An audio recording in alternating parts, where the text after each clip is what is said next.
اللهم صل على سيدنا محمد وعلى آل سيدنا محمد كما صليت على إبراهيم وعلى آل إبراهيم في العالمين إنك حميد مجيد. قال الله تبارك وتعالى في كلامه المجيد: أعوذ بالله من الشيطان الرجيم. بسم الله الرحمن الرحيم. إن المتقين في جنات وعيون ادخلوها بسلام آمنين ونزعنا ما في صدورهم من غل إخوانا على سرر متقابلين لا يمسهم فيها نصب وما هم منها بمخرجين. نبئ عبادي أني أنا الغفور الرحيم وأن عذابي هو العذاب العليم. سورۃ الحجر کی ان آیات میں اللہ تبارک و تعالیٰ نے سعداء کا احوال بیان فرمایا ہے، اور اسی سورۃ مبارک میں جیسے ہم نے الحمدللہ آیات سابقہ میں پڑھا ہے کہ سب سے پہلے اللہ تبارک و تعالیٰ نے اپنے نعم کا، انعام کا ذکر فرمایا تھا،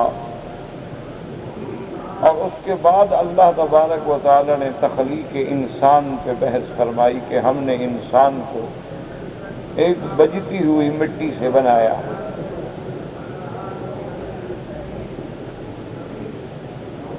مفسرین کرام فرماتے ہیں کہ یہاں انسان سے مراد جو ہے وہ آدم علیہ السلام ہے، کہ اللہ نے آدم علیہ السلام کو مٹی سے بنایا. اس کے بعد جو ذریت آدم ہے یعنی اولاد آدم ہے تو ان کو اللہ تبارک و تعالیٰ نے اپنی قدرت سے پانی سے پیدا کیا، من نطفۃ، کہیں فرمایا من ماء مہین. تو آدم علیہ السلام چونکہ مٹی سے پیدا ہوئے ہیں اور ہم سب اولاد آدم ہیں، تو اس لیے اللہ تبارک و تعالیٰ کہیں قرآن مقدس میں یہ بھی فرما دیتے ہیں کہ منہا خلقناکم، ہم نے تم سب کو مٹی سے پیدا کیا، وفیہا نعیدکم، اور اسی مٹی میں ہم تمہیں لوٹائیں گے، ومنہا نخرجکم، اور پھر ہم اسی مٹی سے تمہیں قیامت میں اٹھائیں. تو اس پر مفسرین کرام رحمہ اللہ فرماتے ہیں کہ چونکہ ہمارے ابا آدم علیہ السلام مٹی سے پیدا ہوئے، اور حضور صلی اللہ علیہ وسلم کا فرمان ہے کہ کلکم بنو آدم و آدم من تراب، کہ اللہ نے آدم علیہ السلام کو مٹی سے پیدا کیا اور تم سب اولاد آدم. اور بعض علماء مفسرین نے رحمہم اللہ علیہم اجمعین نے اس کا ایک اور جواب بھی دیا ہے. انہوں نے فرمایا کہ ہم اگر اس بات میں غور کریں، اللہ کے قرآن میں تدبر کریں، تو دراصل تمام اللہ کی مخلوق جو ہے نا، ان کو بھی اللہ نے مٹی سے پیدا کیا. یعنی جیسے آدم علیہ السلام کو اللہ نے مٹی سے پیدا کیا، فرمایا خلقہ من تراب ثم قال له کن فیکون. تو اسی طرح اللہ تبارک و تعالی نے ذریت آدم کو بھی مٹی سے پیدا کیا.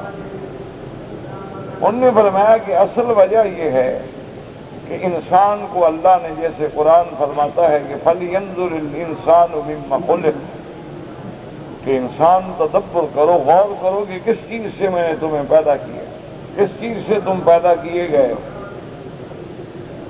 من ماء دافق، ایک ایسے پانی سے جو ٹپکنے والا ہے، من بین الصلب والترائب، جو پشت اور سینے کے درمیان میں سے ہے.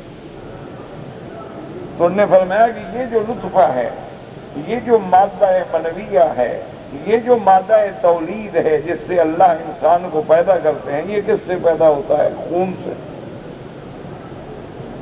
پہلے انسان کے بدن میں خون ہوگا تو آگے جا کر یہ مادہ بھی پیدا ہوگا، اور خون کے سیدھوں سے بنتا ہے خوراک سے، کہ جب ہم خوراک کھاتے ہیں، جب ہم اللہ کی نعمتوں کو استعمال کرتے ہیں معقولات میں یا مشروبات میں، تو وہ جب ہمارے معدے میں پہنچتی ہیں تو معدے کا کام ہے وہاں کیلوس اور کیموس ہوتا ہے، اس کے بعد اس سے جو خون بنتا ہے وہ شرائین کے ذریعے اپنے اپنے مقام پہ پہنچتا ہے، اور فضلہ بنتا ہے تو وہ بول و براز کی شکل میں نکل جاتا ہے۔ تو گویا جو ہم نے غذا کھائی ہے اسی سے خون بنا ہے، اور اس غذا سے اسی لیے کہتے ہیں نا جب کسی کے اندر خون کی کمی ہو جائے کہ بھی اس کو آپ کلیجی کھلائیں، اس کو آپ جو ہے وہ ٹماٹر کا جوس پلائیں، اس کو آپ جو ایسی چیزیں کھلائیں جس میں آئرن ہو تاکہ خون پیدا ہو، تو اس غذا سے خون بنتا ہے، اور خون سے جا کے وہ مادہ تولید بنتا ہے۔ تو گویا کہ اور غذا جو ہے وہ کہاں سے آتی ہے؟ مٹی سے، اور تمام غذا جو ہماری پیدا ہوتی ہے وہ کہاں سے آتی ہے؟ درخت ہے تو کہاں ہوں گے؟ مٹی میں، اور گندم اور چاول ہے تو کہاں سے آئے گا؟ مٹی میں، اور سبزی ہے تو کہاں سے آئے گی؟ مٹی میں۔ تو گویا کہ اللہ نے سب کو مٹی سے پیدا فرمایا، اور اس کے بعد یہ بھی ارشاد فرمایا کہ وَالْجَانَّ خَلَقْنَاهُ مِن قَبْلُ مِن نَارِ السُّمُومِ، اور ہم نے جنوں کو پیدا کیا ہے آگ سے، آگ وہ بھڑکنے والی آگ۔ یہاں پر تو اللہ تبارک و تعالیٰ نے ملائکہ کا ذکر نہیں فرمایا، صرف انسانوں کا اور جنوں کا ذکر کیا گیا۔ اس کی بھی وجہ مفسرین کرام فرماتے ہیں کہ یہاں اللہ نے فرشتوں کا ذکر نہیں کیا، چونکہ مکلف جو ہیں یعنی جن کو اللہ نے شریعت کے احکام کا پابند بنایا ہے وہ انسان ہے یا جن ہے۔ ملائکہ تو مکلف ہیں ہی نہیں، ملائکہ تو سکان السماوات ہیں، آسمانوں میں رہنے والی مخلوق ہے، ان کے ذمے تو تسبیح و تقدیس ہے۔ اللہ کے فرشتے آسمانوں میں اللہ کی تسبیح بیان کرتے ہیں، سبوح قدوس ربنا ورب الملائکۃ والروح۔ ان کے ذمے نماز، روزہ، حج، زکوٰۃ یہ سارے فرائض نہیں ہیں، وہ مکلف ہی نہیں ہیں۔ تو یہاں پر جو اللہ نے ذکر کیا تو دو چیزوں کا ذکر کیا، انسانوں کا اور جنات کا، چونکہ یہ مکلف ہیں، یا معشر الجن والانس۔ اسی طرح حضور صلی اللہ علیہ وسلم کو اللہ نے جہاں انسانوں کے لیے نبی بنا کے بھیجا وہاں تمام جنات کے لیے بھی نبی بنا کے بھیجا۔ اسی لیے آپ دیکھتے ہیں سورۃ الرحمن کی ہر آیت کے بعد فَبِأَيِّ آلَاءِ رَبِّكُمَا تُكَذِّبَانِ لَا نُكَذِّبُ بِنِعَمِ رَبِّنَا، تو اللہ دونوں کو مخاطب فرما رہے ہیں، انسان کو اور جن کو۔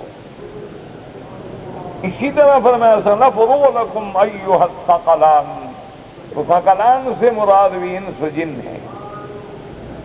اسی طرح حضور صلی اللہ علیہ وعلی آلہ واصحابہ وسلم پر جیسے انسان ایمان لے آئے اسی طرح جن ایمان لے آئے، اِنَّا سَمِعْنَا قُرْآنًا عَجَبًا، اسی لیے قرآن میں سورۃ الجن آئی۔ تو بہرحال اللہ نے جنات کا ذکر کیا کہ جنوں کو ہم نے آگ سے پیدا کیا ہے۔ سموم اصل میں کہتے ہیں ایسی آگ جو جلانے والی، جیسے آپ کہتی ہیں نا جی آج تو ایسی ہوا نہیں بلکہ لو چل رہی ہے، ایسی گرم ہوا جو جلانے والی۔ اور یہ آگ جو ہے دنیا کی، یہ تو اس آگ کے سامنے حقیقت بھی کچھ نہیں رکھتی ہے، کیونکہ جہنم کی آگ اللہ تبارک و تعالیٰ معاف فرمائے وہ تو 70 گنا اس سے زیادہ طاقت میں۔ لیکن ایک حدیث مبارک میں البتہ وضاحت موجود ہے۔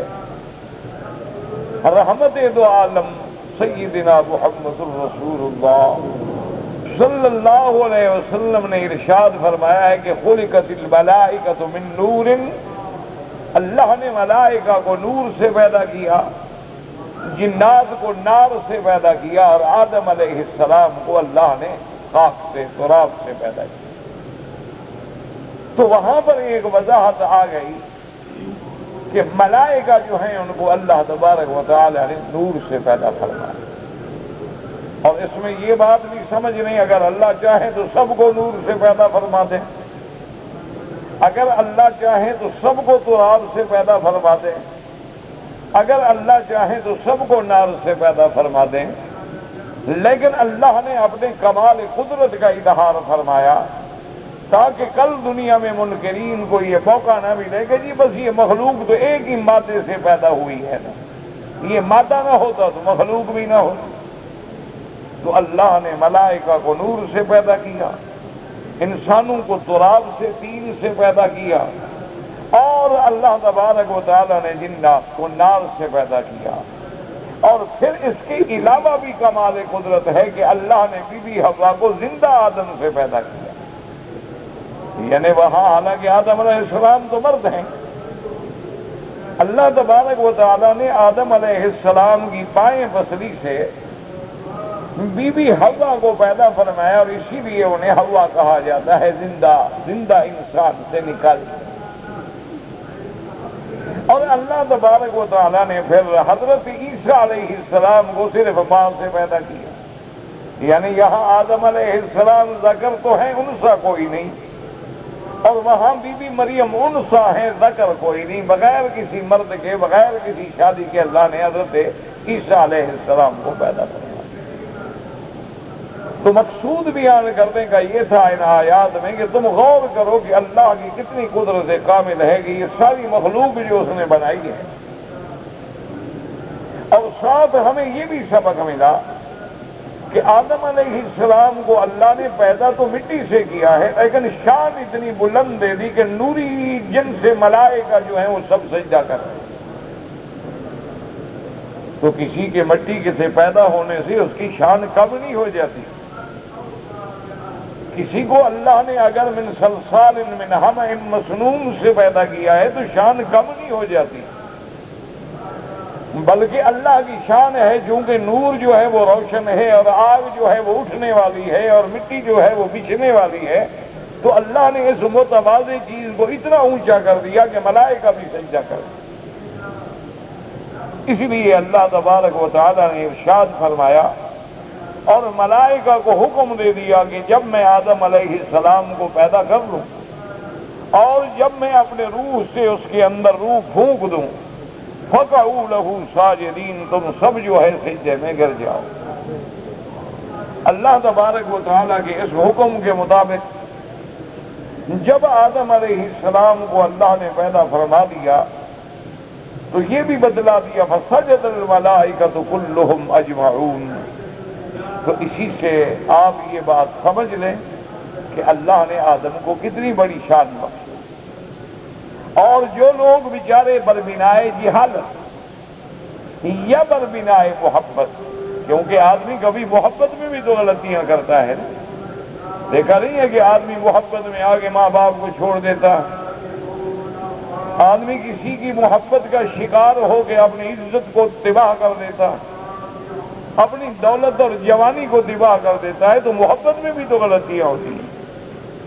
تو بعض آدمیوں نے، بعض جماعتوں نے انبیاء علیہ السلام کی محبت میں بڑھ کر ان کی بشریت کا انکار کر دیا کہ جی اللہ کے اتنے شان والے پیغمبر ہم کہیں کہ مٹی سے پیدا ہوئے، تو نعوذ باللہ، تو ہم نے تو توہین کر دی انبیاء نے۔ حالانکہ اس بات کو نہ سمجھا کہ یہ تو کمال قدرت ہے کہ اللہ تبارک و تعالیٰ نے آدم علیہ السلام کو مٹی سے پیدا بنانے کے باوجود مسجود الملائکہ بنا دیا۔ اللہ تبارک و تعالیٰ نے انسان کو نور پر بھی افضلیت دی، ملائکہ پر بھی افضلیت دی، اور جنات پر بھی افضلیت دی۔ اور اسی طرح ہمیں یہ بھی سمجھ آیا کہ جیسے بعض لوگ انبیاء علیہم السلام کو بشر کہنے سے انکار کرتے ہیں، تو یہ معمولی غلطی نہیں ہے، بلکہ یاد رکھو کہ بشریت انبیاء کا انکار کرنا جو ہے وہ کفر ہے، کیونکہ اللہ نے تمام انبیاء کو بشر بنا کے بھیجا ہے۔ جن سے بشر سے بھیجا ہے. ایک آیت نہیں، قرآن میں آیات بھری ہوئی ہے. لقد جاءکم رسول من انفسکم قل انما انا بشر مثلکم یوحی الی. اور اسی طرح اللہ نے فرمایا کہ میرے محبوب آپ سے پہلے بھی جتنے ہم نے پیغمبر بھیجے سب ہم نے انسان بھیجی ہیں، مرد بھیجی. وما ارسلنا من قبلک الا رجالا نوحی الیہم. تو اب اللہ نے آدم علیہ السلام کا ذکر قرآن میں اس کے نام آدم سے بھی کیا، اللہ نے قرآن میں اس کا نام خلیفہ بھی فرمایا، اور اللہ نے اس کا نام بشر بھی فرمایا.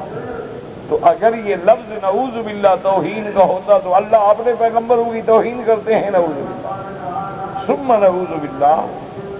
اس لیے ہمیشہ یاد رکھیں کہ اگر کوئی شخص یہ عقیدہ رکھتا ہے کہ اللہ کے انبیاء اور خاص طور پہ سیدنا محمد مصطفیٰ صلی اللہ علیہ وسلم نور ہیں اور اللہ نے آپ کو نور سے بنایا ہے، یا اللہ کے نور کا ٹکڑا ہے، تو وہ ایمان سے خارج ہو جاتا.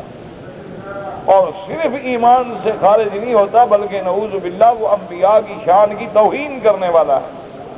کہ اگر حضور صلی اللہ علیہ وسلم کو نور تسلیم کر لیا جائے تو پھر آپ کی بیویاں ازواج مطہرات، پھر آپ کی اولاد، آپ کی بنات کی نسبت کیسے کی جائے گی؟ نور کی تو اولاد ہی نہیں ہوتی.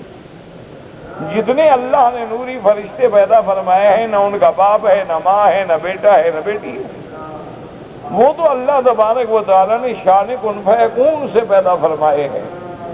اور حضور صلی اللہ علیہ وسلم کی تو والدہ ہیں، اور بچہ بچہ جانتا ہے کہ آپ کی والدہ کا نام آمنہ ہے، آپ کی دایا کا نام دودھ پلانے والی بیوی کا نام حلیمہ ہے، آپ کے باپ کا نام عبداللہ ہے اور دادے کا نام عبد المطلب ہے، آپ کے چاچے کا نام ابی طالب ہے، آپ کے بیٹے ہیں عبداللہ ہے، قاسم ہے، ابراہیم ہے، آپ کی مناد ہیں سیدہ فاطمہ ہے، زینب ہے، ام کلثوم ہے، رقیہ ہے.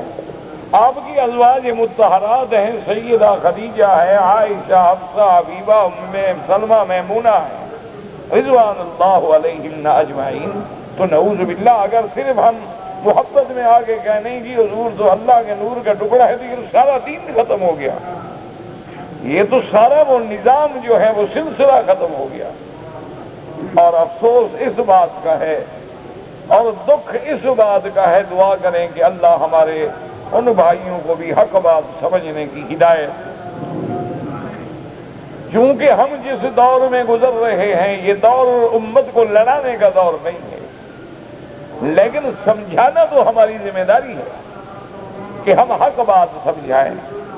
ابھی آپ دیکھیں گے کہ ربیع الاول کا مہینہ آتا ہے، باقاعدہ چندے ہوں گے اور باقاعدہ بڑے بڑے بینر اور بڑے بڑے پوسٹر اور بڑے بڑے جھنڈیاں اور بڑی بڑی بتیاں اور جلوس نکالے جائیں گے.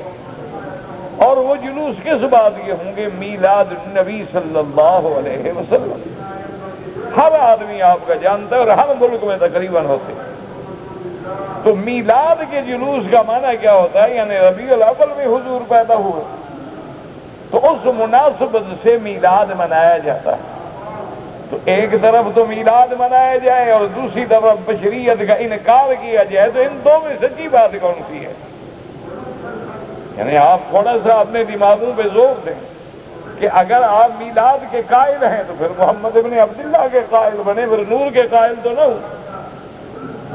اور اگر حضور کو آپ نور سمجھتے ہیں اور بشر کا انکار کرتے ہیں تو پھر میلاد کس کا منا رہے ہیں؟ یعنی یہ عجیب بات ہے، یہ عجیب منطق ہے کہ انکار کرنے والے میلاد مناتے ہیں. یعنی جو حضور صلی اللہ علیہ وسلم کی بشریت کا انکار کرتے ہیں، اللہ کے نور کا ٹکڑا سمجھتے ہیں، تو نور کی تاریخ پیدائش تمہیں معلوم ہے کہ اللہ نے اس کو ربیع الاول میں پیدا کیا تھا. تو کوئی عقل کی بات کرے. اور اگر ایک طرف حضور صلی اللہ علیہ وسلم کی مولد کے قائل ہو تو پھر وفات بھی تو اسی مہینے میں ہوئی. بلکہ حضور صلی اللہ علیہ وسلم کی تاریخ پیدائش میں تو اختلاف ہے. بعض علماء فرماتے ہیں کہ 9 ہے اور بعض فرماتے ہیں کہ 12 ہے، اور بعض تو خود ربیع الاول کے بھی قائل نہیں ہیں. لیکن آپ کی وفات میں تو اختلاف ہی نہیں ہے کہ وہ ربیع الاول میں. اس لیے ہمیشہ یاد رکھیں کہ دین اسلام جو ہے وہ ان رسومات کا، ان عادات کا، ان رواجوں کا محتاج نہیں ہے، بلکہ دین اسلام ایک کامل مکمل نظام ہے. دین اسلام حضور کی زندگی میں کامل ہو گیا. الیوم اکملت لکم دینکم واتممت علیکم نعمتی ورضیت لکم الاسلام دینا. اس لیے اللہ تبارک و تعالیٰ سے دعا کرے کہ اللہ حضور کی امت کو ان انتشار سے بچائے. اچھا، اب اگر کوئی یہ کہے کہ جناب ہم اگر میلاد مناتے ہیں تو محبت کا اظہار ہے،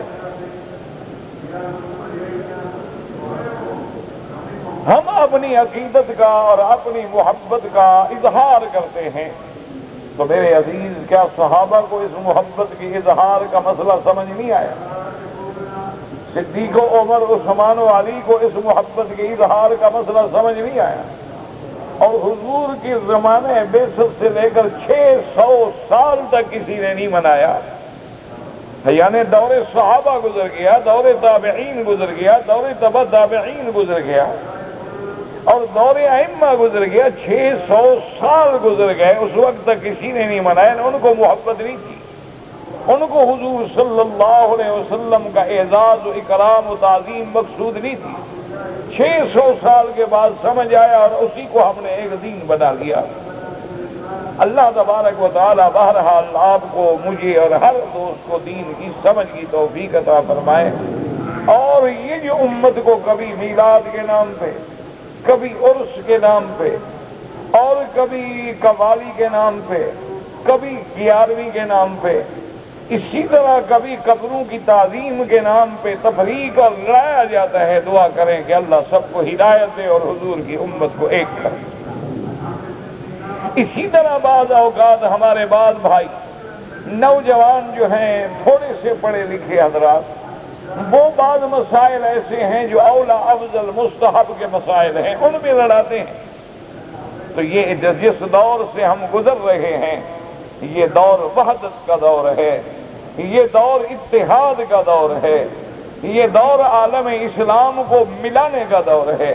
کوشش کریں کہ آج ہم حضور کی امت جو ہے پھر ایک مقام پہ آ جائے.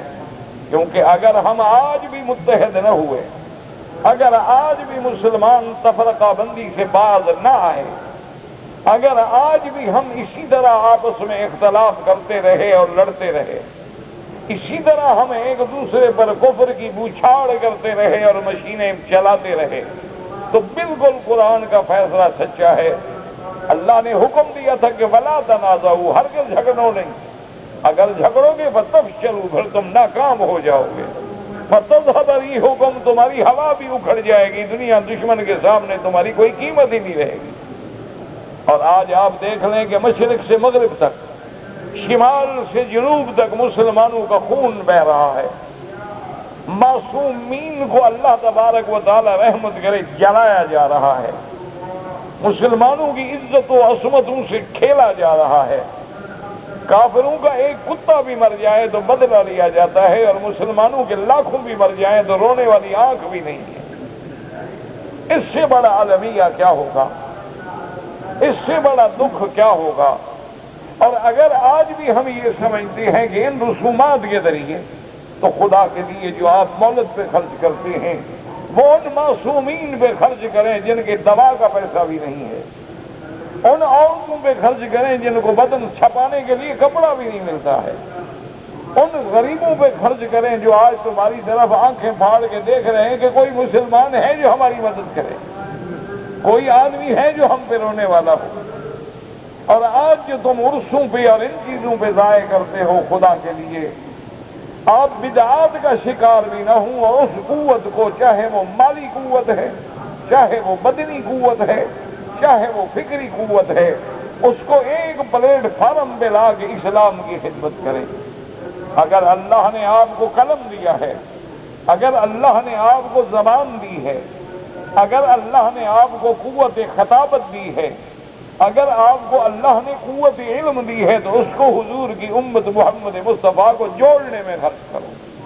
ان کو ملانے میں خرچ کرو، ان کو جگانے میں خرچ کرو کہ خدا کے لیے بیدار ہو جاؤ۔ اور یقین کریں اللہ کے کعبے میں بیٹھ کر میں آپ کو پوری ذمہ داری سے یہ بات کہتا ہوں کہ اگر آج بھی امت اسلام، اگر آج بھی حضور صلی اللہ علیہ وسلم کا کلمہ پڑھنے والے، اگر آج بھی اللہ کے قرآن کو اللہ کی کتاب ماننے والے، اگر آج بھی اس کعبے کی طرف رخ کر کے نماز پڑھنے والے حضور کی امت صرف اکٹھی ہو جائے، صرف وحدت کا اتحاد کا مظاہرہ کر لے، تو آج بھی کفر تمہارے پاؤں میں ہوگا۔ لیکن اے کاش، دشمن اتنا چالاک ہے کہ اس نے ہمارے اندر آدمی پیدا کیے، اس نے مولویوں میں مولوی خریدے ہیں اور پیروں میں پیر خریدے ہیں، اس نے سیاسی لوگوں میں آدمی مہرے خریدے ہیں، اس نے ہر جگہ اپنے مہرے اور پیادے اور پیر رکھے ہوئے ہیں، جب چاہتے ہیں لڑا لیتے ہیں اور ہم سوچتے نہیں، اور ہم سمجھتے ہیں کہ ہم دین کے لیے لڑ رہے ہیں لیکن دین کو ہم تباہ کر رہے ہیں۔ اللہ تبارک و تعالیٰ کی ان آیات میں غور کریں کہ اللہ ہمیں سبق دیتے ہیں کہ میں نے تمہیں انسان بنایا ہے اور میں نے تمہیں اتنا اونچا پیدا کیا ہے کہ ملائکہ کو تمہارے لیے حکم دیا کہ سجدہ کرے۔ تو وہ قوم جو مسجود الملائکہ تھی آج کافروں کے پیروں میں پڑی ہے، وہ قوم جو ملائکہ جس کو سجدہ کرتے تھے اللہ معاف فرمائے آج اغیار کے سامنے بھیک مانگتی ہے، وہ قوم جس کی پیدائش کے لیے اللہ نے آسمانوں میں ہمارے باپ کو پیدا کیا، یعنی ہمیں سب سے پہلا سبق یہ دیا گیا کہ تم تو بہت بڑی بلندیوں کے رہنے والے ہو۔ اسی لیے قرآن کہتا ہے الذین یرثون الفردوس، کہ تم جو ہو جنت کے وارث ہو۔ تو وارث کا کیا معنی ہوتا ہے کہ جب باپ مر جاتا ہے تو اولاد وارث ہوتی ہے۔ تو ہم سب آدم کی اولاد ہیں اور آدم پہلے سب سے پہلے کہاں رکھے گئے؟ جنت میں۔ تو گویا ہم آدم کی اولاد بنیں گے تو جنت کے وارث بنیں گے، اگر ہم آدم علیہ السلام کے ماننے والے بنیں گے تو جنت کی وراثت ہمیں ملے گی، کہ جنت تو ہماری میراث ہے اور جنت آسمانوں میں ہے۔ اللہ تبارک و تعالیٰ نے ہمیں اتنی بلندیوں پہ پیدا کیا اور اتنی عظمتوں سے شناسا کیا کہ ملائکہ بھی ہمارے سامنے جھک گئے، لیکن کس نے سجدہ نہ کیا؟ ابلیس نے۔ اس نے کیوں سجدہ نہ کیا؟ یاد رکھیں قرآن کہتا ہے ابا واستکبر، سجدے سے انکار کیا، وہ تکبر میں مبتلا ہوا۔ اور ایک جگہ قرآن کہتا ہے اس نے کہا کہ میرا اللہ میں کیوں سجدہ کروں، لم اکن لاسجد لبشر، میں ایک بشر کو سجدہ کروں جس کو تم نے مٹی سے پیدا کیا ہے۔ تو خدا کے لیے غور کریں کہ مقام بشریت کا سب سے پہلے انکار کرنے والا کون ہے؟ یعنی آپ اسی میں غور کریں، اس نے کہا کہ میں بشر کو سجدہ کروں، یہ بشر ہے، مٹی سے پیدا ہوا ہے، اور مجھے آپ نے میرا اللہ بڑی روشن چیز سے اور آگ سے پیدا کیا ہے۔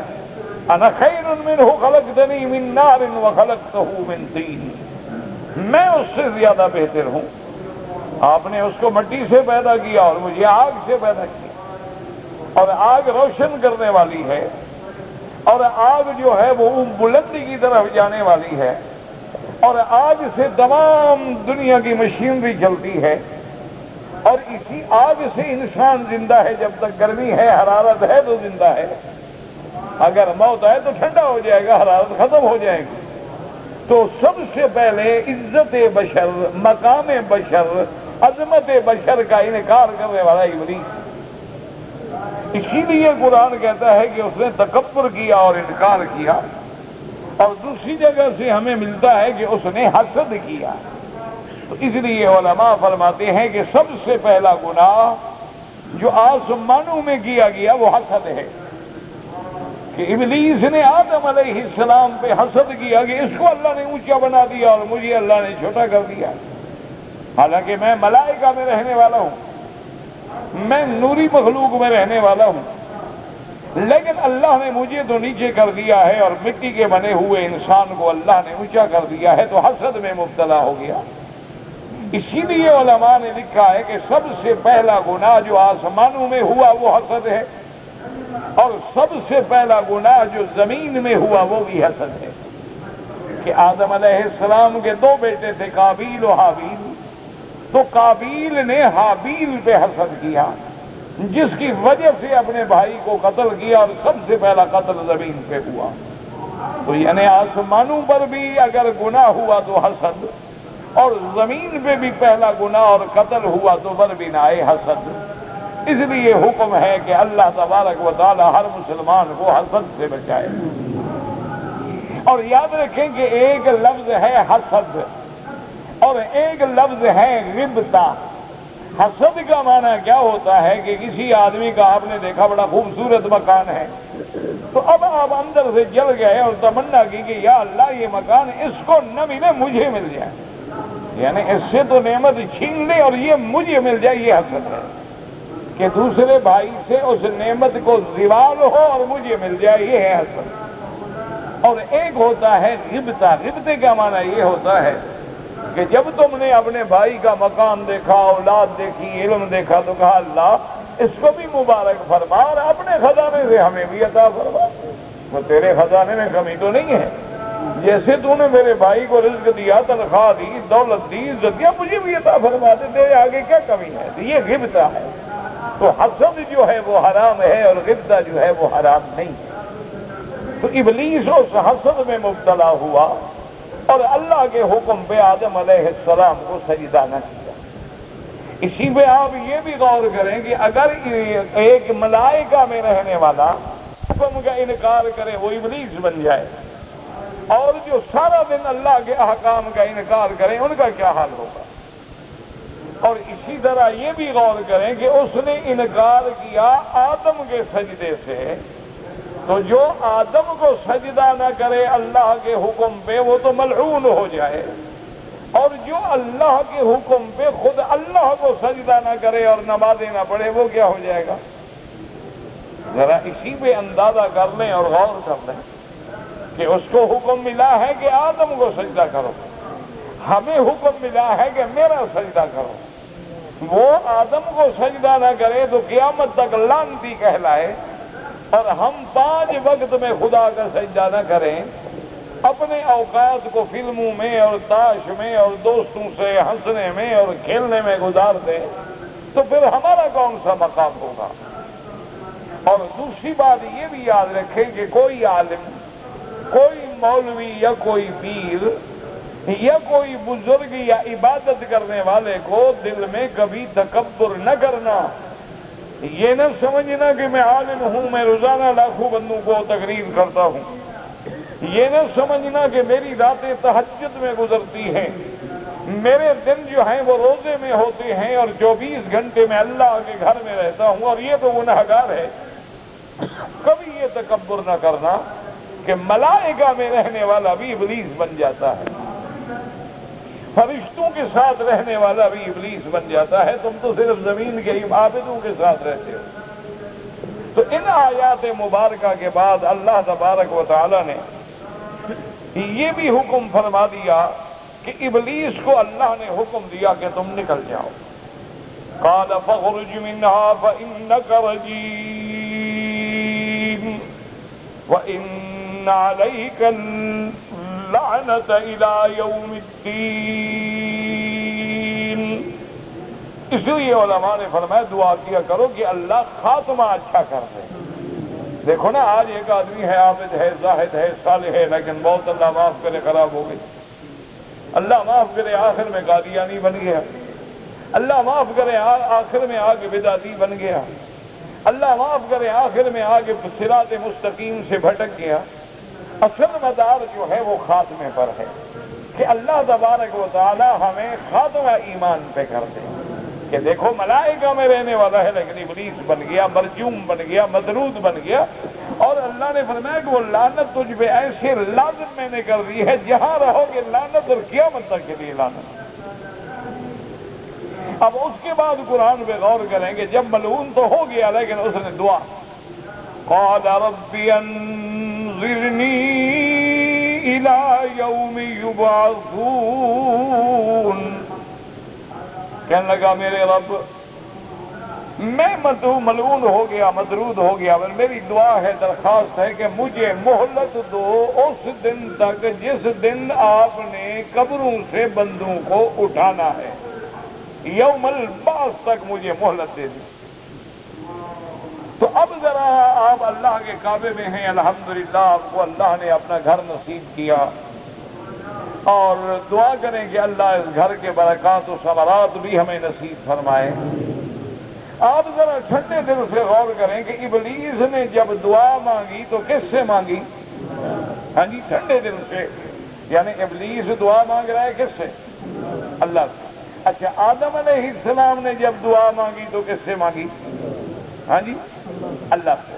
کیا کہا تھا؟ ربنا ظلمنا انفسنا، تو آدم و حوا نے دعا کس سے مانگی؟ اللہ سے۔ ملعون ابلیس نے دعا کس سے مانگی؟ اچھا، جو اللہ سے نہ مانگے اور پیروں سے مانگے وہ کس پارٹی کے لوگ ہیں؟ نہ آدم کی اولاد لگتے ہیں نہ ابلیس کی پارٹی میں لگتے ہیں۔ یعنی آپ خود ٹھنڈے دل سے سوچیں کہ بھئی آدم بھی مانگے تو خدا سے مانگتا ہے، وہ ملعون ہے، لعنتی ہے، لیکن جانتا ہے کہ اس کے سوا کوئی دینے والا نہیں ہے، تو جب دینے والا کوئی نہیں تو مانگوں کس سے؟ دیکھو نا جی، اولاد نہ فرمان بھی ہو تو باپ سے مانگے گی، اور فرما بردار ہو تب بھی باپ سے مانگے گی۔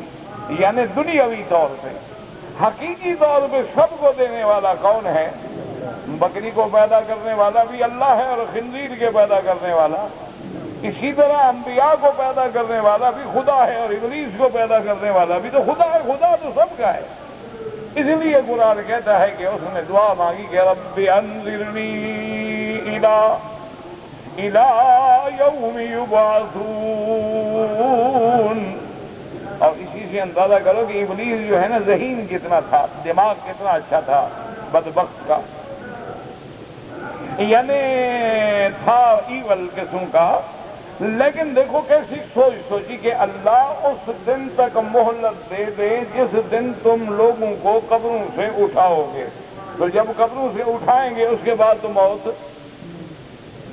نہیں سمجھ یہی بات بھئی، ابھی ہم زندہ ہیں، مر جائیں گے، لیکن جب قبروں سے اٹھائے جائیں گے تو اس کے بعد پھر موت نہیں آئے گی، پھر تو ہمیشہ والی حیات ہوگی نا، چاہے مومن ہو چاہے کافر ہو، جنت والا بھی ہمیشہ کے لیے زندہ اور جہنم والا بھی ہمیشہ کا، اس کے بعد موت نہیں آئے گی۔ یعنی کہنے لگا اللہ میاں اس دن تک مہلت دے دے تک موت آئی نہیں نا، جب اس دن تک مہلت مل گئی تو پھر تو موت آنی نہیں۔ انظرنی الی یوم یبعثون، اس وقت تک مجھے مہلت دے دے۔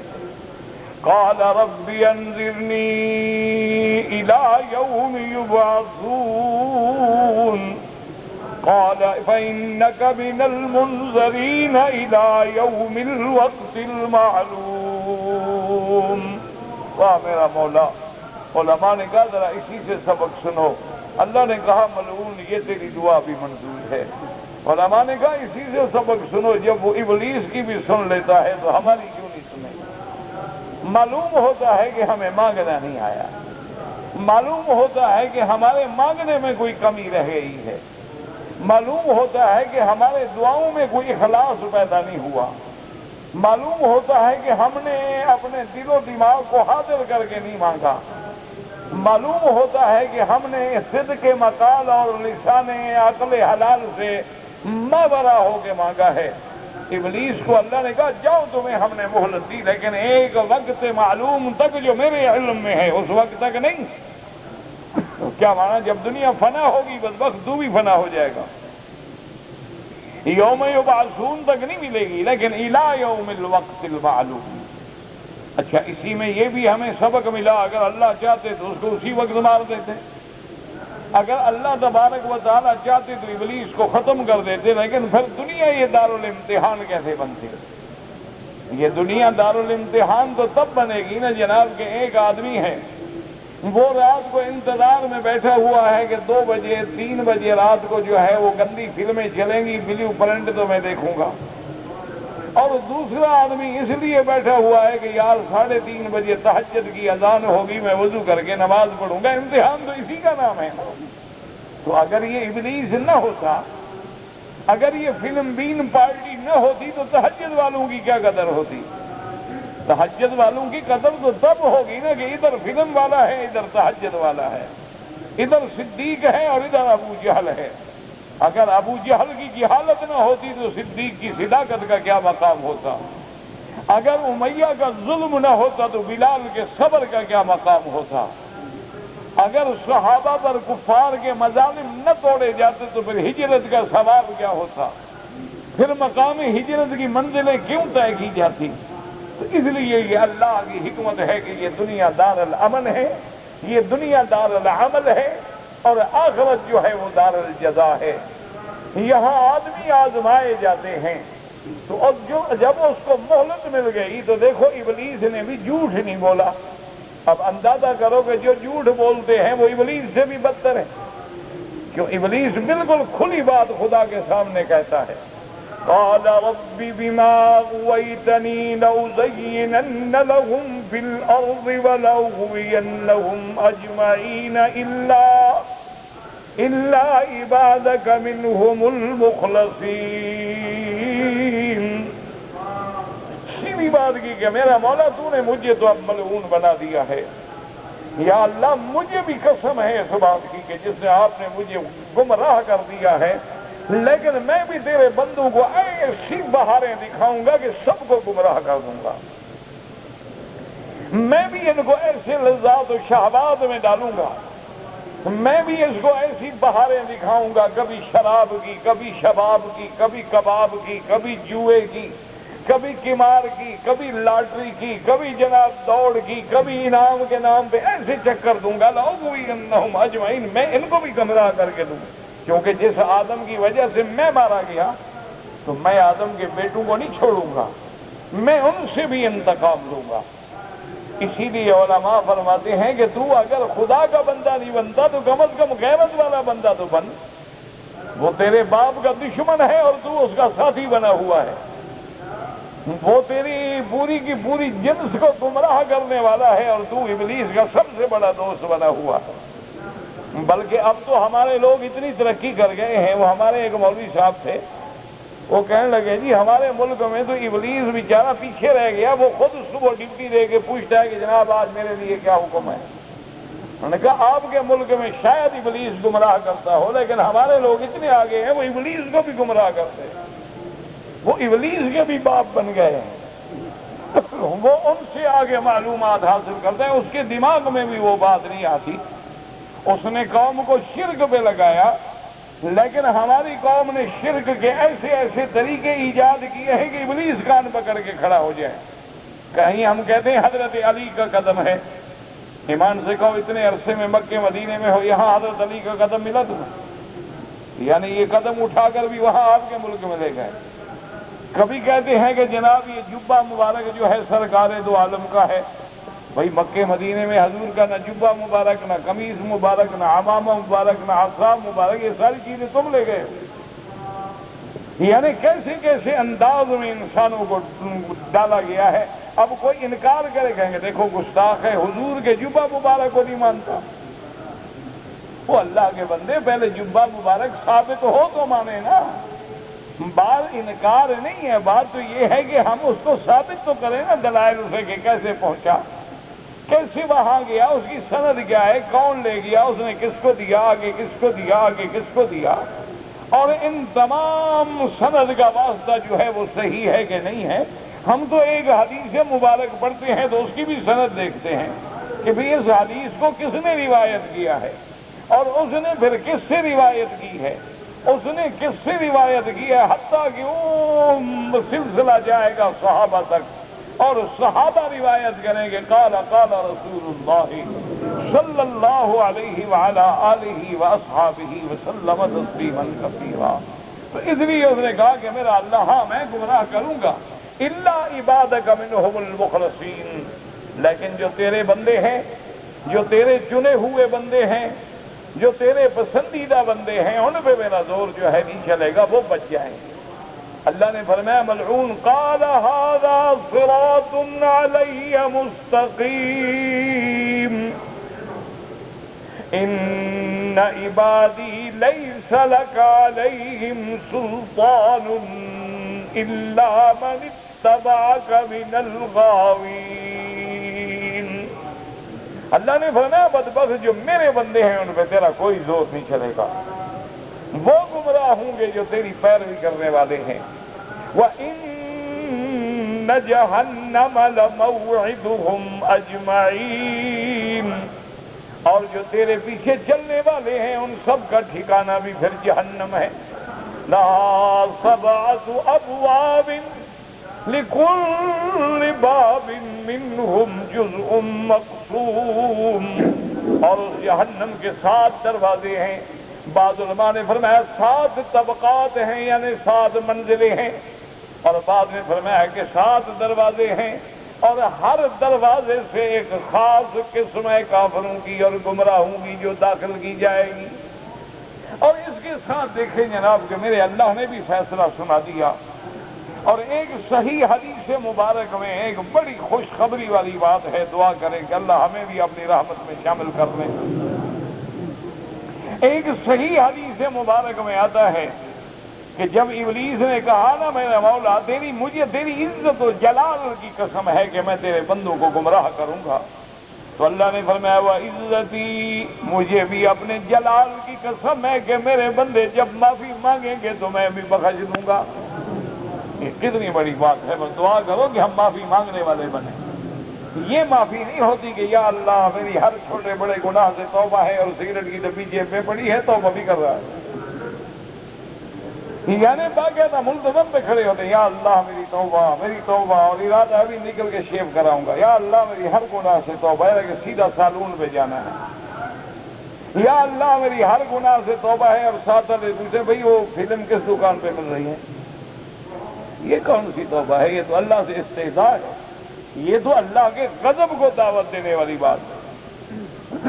توبہ کا معنی یہ ہوتا ہے، یاد رکھو کہ اگر کبھی گناہ ہو جائے تو ندامت ہو، شرمندگی ہو کہ ہائے کیا ہو گیا، اور پھر اس گناہ کو فوراً چھوڑ دے اور آئندہ نہ کرنے کا عزم کرے، پھر کہتے ہیں توبہ۔ اگر ان میں 3 چیزوں میں ایک چیز بھی نہ ہو تو توبہ نہیں ہوتی۔ توبہ کا کیا معنی ہے کہ اس فعل بد پہ ندامت ہو، شرمندگی ہو، ہائے میں نے کر، معلوم ہوتا ہے کہ اس کے سر پہ پہاڑ گر گیا ہے، گناہ نہیں ہوا پہاڑ گر گیا، اور فوراً اس گناہ سے باہر نکل آئے اور آئندہ اس کو نہ کرنے کا فیصلہ کرے، پھر ہے توبہ۔ اور جب توبہ ہوتی ہے تو پھر اللہ تبارک و تعالیٰ چاہے 70 سال گناہ میں گزر جائیں، ایک دن سچے دل سے توبہ کرو، اللہ 70 سال کے گناہ بخشنے پہ تیار ہے۔ اسی طرح اگر کسی کا 70 سال شرک میں گزر گیا ہے، بدعات میں گزر گیا ہے، اور احوا و حداث میں گزر گیا ہے، معاصی و جرائم میں گزر گیا ہے، لیکن توبہ کرو، اللہ فرماتے ہیں میرے بندے صرف یہ نہیں کہ میں نے تیرے گناہ معاف کر دیے، میں نے تمہیں ایسا دھو کے پاک کر دیا ہے گویا تم نے یہ گناہ کیا ہی نہیں تھا۔ التائب من الذنب کمن لا ذنب لہ، گویا کہ یہ تیرا گناہ نہیں رہا ہے۔ اور حضور نے فرما دیا کہ یاد رکھو جو بندہ توبہ کر لے، اس کو اگر پھر تم کبھی تانا دو کہ یار بڑے نیک بنتے ہو، مجھے پتا ہے تم شرابی تھے، نشائی تھے، کبابی تھے، آج آ گئے بڑے نیک، فرمایا جب یہ کہتے ہو تم شیطان کی مدد کر رہے ہو اور اللہ کی نافرمانی کر رہے ہو، تاکہ اس کو اسی گناہوں پہ ابھارتے ہو، اس کو اسی گناہوں پہ مجبور کر رہے ہو۔ تو اس لیے ہمیشہ یاد رکھیں یہ احوال اشقیاء تھا، اور آج کی جو آیات ہم نے پڑھی ہیں اللہ نے اس میں مومنوں کا احوال بیان کیا۔ فرمایا ان المتقین فی جنات وعیون، فرمایا جو مجھ سے ڈرنے والے ہیں، دعا کرو اللہ ہمیں بھی ڈرنے والا بنائے۔ نہ ایمان سے کہو ہم اللہ سے ڈرتے نہیں، سچی بات کرو، کعبہ شریف میں ہم سب اللہ سے ڈرنے والے ہیں کہ نہیں ہیں؟ اچھا بچہ جاگ جائے تو بیوی کے ساتھ بھی بندہ نہیں لیٹتا، لیکن خدا تو دیکھ رہا ہے، پھر ہر گناہ کرتے ہو، ڈرنے والے کیسے ہو؟ تم تو چپراسی سے بھی ڈرتے ہو، چوکیدار اور سپاہی کھڑا ہو تو مرور کی غلطی نہیں کرتے ہو، لیکن خدا نہیں دیکھ رہا تو ڈرتے کیسے؟ کہاں ڈرنے والے ہو؟ زبانی کلامی تو ہر کوئی کہہ دے گا میں ڈرنے والا ہوں۔ ان المتقین فی جنات وعیون. اللہ نے فرمایا متقی میرے ڈرنے والے، کیا مانا؟ نافرمانی سے بچنے والے، فرما برداری پہ چلنے والے، گناہوں سے بچنے والے، نیکی کرنے والے، شرک سے بچنے والے، توحید پہ رہنے والے، بدعات سے بچنے والے، سنت پہ چلنے والے. قیامت والے دن باغوں میں ہوں گے، چشموں میں ہوں گے، اور اللہ حکم دیں گے ادخلوها بسلام آمنین. اللہ حکم فرمائے گے میرے مومن بندو، میرے ڈرنے والوں، جنت میں امن کے ساتھ، سلامتی کے ساتھ داخل ہو جاؤ. اللہ فرماتے ہیں وَنَزَعْنَا مَا فِي صُدُورِهِم مِّن غِلٍّ إِخْوَانًا عَلَى سُرُرٍ مُتَقَابِلِينَ. اللہ فرماتے ہیں ہم ان کے دلوں سے وہ جو ایک دوسرے کے بارے میں کبھی کینہ پیدا ہو گیا، بغض پیدا ہو گیا، اللہ فرماتے ہیں وہ بھی ہم نکال دیں گے. ایک حدیث پاک میں آتا ہے جنت سے جانے سے پہلے اللہ حکم دیں گے کہ میرے بندوں کو اس جنت کی نہر میں غسل دو. تو جب وہ جنت کی نہر میں غسل کر کے نکلیں گے تو دلوں میں وہ قدورتیں، وہ کینے جو دنیا میں کبھی پیدا ہوئے تھے سب دھل جائیں گے. اس لیے حضرت علی رضی اللہ تعالیٰ عنہ، سیدنا علی کرم اللہ وجہہ فرماتے ہیں انا الزبیر و طلحہ. آپ فرماتے تھے کہ میں اور حضرت زبیر اور حضرت طلحہ قیامت والے دن ان لوگوں میں ہوں گے جن کے دلوں سے اللہ غصے اور کدورت کو نکال دیں گے. کیونکہ دنیا میں تو جنگیں ہو گئی نا، آپس میں لڑائیاں ہو گئی، لازمی بات ہے، تو دل میں ناراضگی تو آتی ہے. حضور حضرت علی نے فرمایا کہ وَنَزَعْنَا مَا فِي صُدُورِهِم مِّن غِلٍّ إِخْوَانًا. اللہ ہمیں اس آیت کے مطابق ہمارے دلوں سے بھی وہ قدورتیں نکال دیں گے اور ہم بھائی بن کے عَلَى سُرُرٍ مُتَقَابِلِينَ.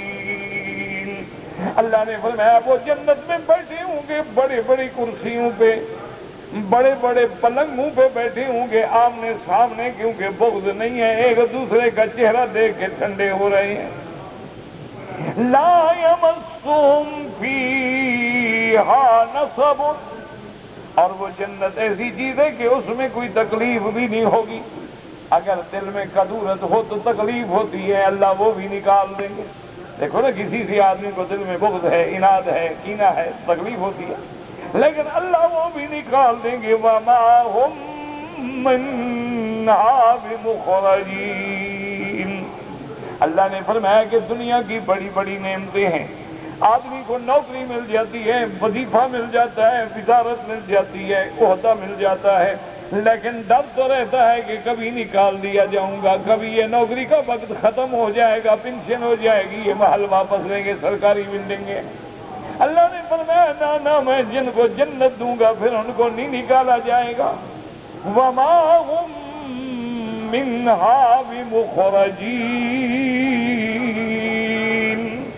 اور ایک بات یاد رکھو، بعض علماء نے فرمایا یعنی ایک تو جنت میں تکلیف نہیں ہوگی اور دوسرا جنت سے کبھی نکالا نہیں جائے گا. اب ایک بات باقی رہ جاتی تھی کہ اللہ تو نہیں نکالیں گے، لیکن کبھی کبھی بندہ نعمتوں میں رہتے رہتے بھی دل بھر جاتا ہے تو خود باہر جانے کو دل کرتا ہے. یعنی آپ دیکھیں نا ایک آدمی ہے، بڑی اس کے پاس گاڑی ہے، بڑی شوق سے خریدے، 6 مہینے سال کے بعد دل بھر جاتا ہے کہ یار اب اور کوئی لینی چاہیے. تو ہو سکتا ہے کہ جنت سے وہ خود نکلیں.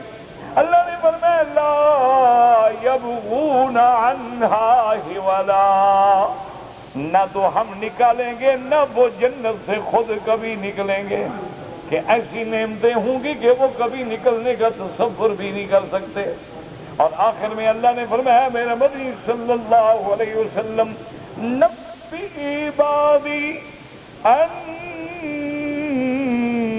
انا الغفور الرحیم وان عذابی هو العذاب العلیم. اللہ نے فرمایا میرا نبی صلی اللہ علیہ وسلم میرے بندوں کو خبر کر دو کہ میں بہت بخشنے والا بڑا مہربان. دعا کرو اللہ مغفر امت محمد، یا اللہ حضور کی امت کو بخش دے، یا اللہ حضور کی امت پہ رحم فرما، یا اللہ حضور کی امت پہ بڑا مشکل وقت آ گیا ہے. یا اللہ اس وقت پوری دنیا میں کفر دندنا رہا ہے، کفر مسکرا رہا ہے اور اسلام رو رہا ہے. میرا مولا تو رحم کر دے، حضور کی امت پہ رحم کر دے. یا اللہ تو مستضعفین پہ رحم کر دے. یا اللہ تو ہم مسکینوں پہ رحم کر دے. یا اللہ تو گروہوں کو اٹھانے والا تو ہے، ہارے ہوں کو جیت والا بنانے والا تو ہے. اس لیے میں نبی بادی خبر کر دو میرے بندوں، انی انا الغفور الرحیم وان عذابی هو العذاب العلیم. اور کہیں میری رحمت میں اور میری مغفرت کے بہانے میں آ کے ایسے نہ بن جانا کہ میرے نافرمان بن جاؤ، پھر میرا عذاب بھی بڑا دردناک ہے. میں پکڑنے والا بھی بڑا ہوں اور انتقام لینے والا بھی بڑا ہوں. تو اسی لیے علماء فرماتے ہیں کہ ایمان کی کیفیت یہ ہے کہ اللہ کی رحمت پر بھی پوری امید ہو اور اللہ کے عذاب سے بھی پورا ڈر ہو. یاد کریں اس کو، حضرت عمر رضی اللہ تعالیٰ عنہ نے بات سمجھانے کے لیے کتنی عظیم بات کی ہے. آپ فرماتے ہیں کہ لوگوں اگر قیامت والے دن مثال کے طور پہ علی سبیل الفرض اعلان ہو جائے کہ صرف ایک بندہ جنت میں جائے گا، حضرت عمر فرماتے ہیں مجھے اللہ پہ اتنی کامل یقین ہے کہ وہی بندہ میں ہوں گا. اور اگر اللہ تبارک و تعالیٰ فرما دے کہ سارے بندے جنت میں جائیں گے، ایک بندہ جہنم میں جائے گا، میں ڈرتا ہوں کہ کہیں میں وہ نہ ہوں. اس لیے علماء نے فرمایا کہ اللہ کی رحمتوں پہ بھی امید رکھو، لیکن اللہ کے عذاب کو بھی سامنے رکھو. یہ نہ ہو کہ عذاب کو سامنے رکھ کے رحمت کو بھول جاؤ، اور یہ نہ ہو کہ رحمت کو سامنے رکھ کے اللہ کے عذاب کو بھول جاؤ. تب ایمان مکمل ہوگا. اللہ آپ کو بھی اور ہمیں بھی صحیح معنی میں ایمان نصیب فرمائے اور خاتمہ ایمان پہ فرمائے اور تمام عالم اسلام کے دکھ درد دور فرما دے.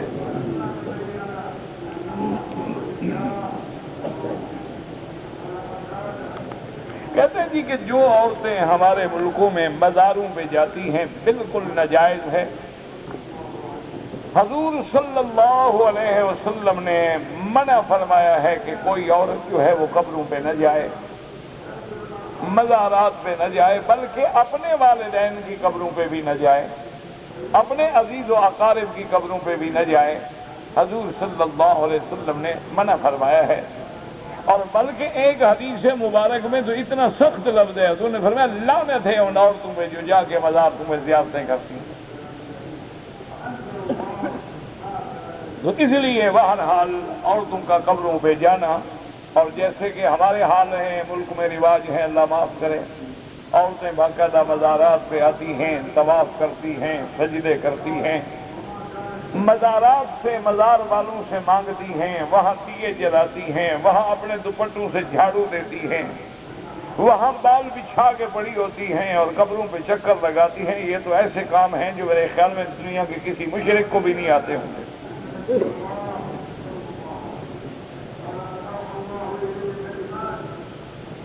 بعض لوگ جو ہیں کسی کو کہتے ہیں کہ تمہاری عورت جو ہے وہ غلط ہے، حالانکہ خامد کو کسی قسم کا آج تک اس نے اپنی عورت پہ کوئی بری بات نہیں دی. میرا بھائی یاد رکھو کہ جو کسی مسلمان عورت پہ بلا وجہ تہمت لگائے یا ثابت کرے، ورنہ اس کو حد قذف اسلام کہتا ہے، اس کی کوڑے مارو. کسی مسلمان عورت پہ بلا وجہ تہمت لگانا، عیب لگانا، اصل میں یہی وہ شیطان دوست ہوتے ہیں جو گھر برباد کرتے ہیں. کہ جب تم اپنی بیوی سے شک میں پڑ جاؤ گے، میاں بیوی میں کٹ پٹ ہوگی، پھر دور ہوگے، پھر بیوی الگ جائے گی، خاوند الگ جائے گا، تو ان کو بہت موقع ملے گا. تو ایسی باتوں پہ بالکل توجہ نہ کریں اور ایسے دوستوں سے کنارہ کشی اختیار کریں. ایسے دوستوں سے بچ جائے، اور اگر اللہ نے آپ کو ہمت دی ہے تو پھر ان کو پکڑیں اور کہیں جی ثابت کرو، یا ثابت کرو، اگر ثابت نہیں کرتے میں تمہاری شکایت کرتا ہوں، پھر حد قذف لگے گی۔ تو ایک منٹ میں سارا بھانڈا جو ہے انشاءاللہ کھل جائے گا، پھوٹ جائے گا۔ یہاں تو اسلام کی حکومت ہے، یہاں تو اگر آپ کہیں گے وہ ثابت کریں گے، اگر ثابت نہ کر سکے، گواہ نہ لا سکے، تو ان کو تو قصدی کوڑا لگے گا۔ یہ کوئی معمولی بات نہیں ہے کہ عزت و عصمت پہ، کسی کی بیوی پہ، کسی کی بیٹی پہ، کسی کی بہن پہ جو مرضی آئے بندہ منہ سے نکال دے، کسی کے گھر کو برباد کرنا جو ہے یہ سب سے بڑا۔ اسی لیے بعض روایات میں آتا ہے کہ ابلیس لعین جو ہے نا وہ بڑا شیطان، وہ شام کو فارغ رات کو اپنے اولادوں کی رپورٹ سنتا ہے، ہاں بھائی تم نے کیا کیا، تم نے کیا کیا، تم نے کیا کیا۔ اس نے کہا آج میں نے ایک آدمی کو نماز بھی پڑھنے دیا، کہا بڑا کوئی بات نہیں، ٹھیک ہے، آج تم نے کیا؟ اس نے کہا میں نے آج چوری کروا دی، جیب کٹوا دی، یہ کر لگا۔ جب ایک شیطان آتا ہے وہ کہتا ہے آج میں نے میاں بیوی میں لڑائی کرا دی، کہتا ہے تم ادھر آؤ، ادھر بیٹھو، کام تو تم نے کیا ہے۔ اب جب اس نے لڑائی کرا دی ہے تو اب خامد الگ گناہ کرے گا، بیوی الگ گناہ کرے گی، یہ گناہ بڑھتا چلا جائے گا، اصل کام تو تم نے کیا۔ اس لیے ہمیشہ یاد رکھیں اس کام کے کرنے والے جو ہیں وہ ابلیس کے دوست ہوتے، وہ تمہارے دوست نہیں ہیں۔ اگر تمہارے دوست ہوتے تو تمہاری بیوی کو غلط کام کرتے ہوئے چپ کیوں ہو گئے؟ اس لیے کہ صرف تمہیں رپورٹ کریں گے، اچھے دوست ہیں بھائی، ان کو غیرت بھی نہیں آئی، صرف ان کی غیرت کا یہی مقام ہے کہ تمہیں شکوہ کر رہے ہیں۔ ایسے دوستوں سے توبہ کریں، دور ہو جائیں۔ ایک آدمی نے اپنی بیوی کو طلاق دیا، طلاق دینے کے بعد بھی وہ میاں بیوی کٹھے رہتے ہیں، تمہیں کیا تکلیف ہے؟ نہیں، طلاق اس نے دیا، کٹھے وہ رہتے ہیں، تمہیں کیا پریشانی؟ تم انتظار میں تھے کہ طلاق دے تو شادی کروں، پتہ ہے اس نے ایک طلاق دیا ہو، رجوع کر لیا، کٹھے رہتے ہیں، کوئی بات نہیں، 2 طلاق ہوں، رجوع کر لیا ہو، کوئی بات نہیں۔ تمہیں کیا پتا ہے کہ اس نے 3 دیے تھے، مغلظہ دی تھی، کب دیا تھا، کون گواہ تھے؟ تم کیوں خام خواہ دبلے ہو رہے ہو؟ اور اگر واقعی اس نے ایسا گناہ کیا ہے وہ قیامت میں پکڑا جائے گا، تمہارے ذمہ یہی ڈیوٹی ہے کہ لوگوں کے گناہ ڈھونڈتے پھرو۔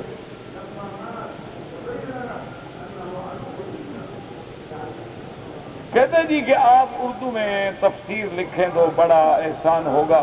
بھائی تفسیر لکھنا علماء کا کام، میں ایک طالب العلم ہوں، میرا یہ مقام نہیں ہے کہ میں اللہ کے قرآن کی تفسیر لکھ سکوں۔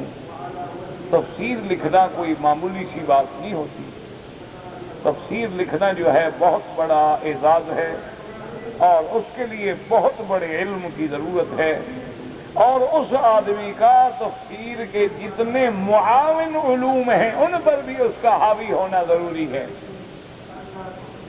بہرحال آپ کی اچھی نیت ہے، اچھی دعا ہے، دعا کریں، اللہ قادر ہے کہ مجھ جیسے ایک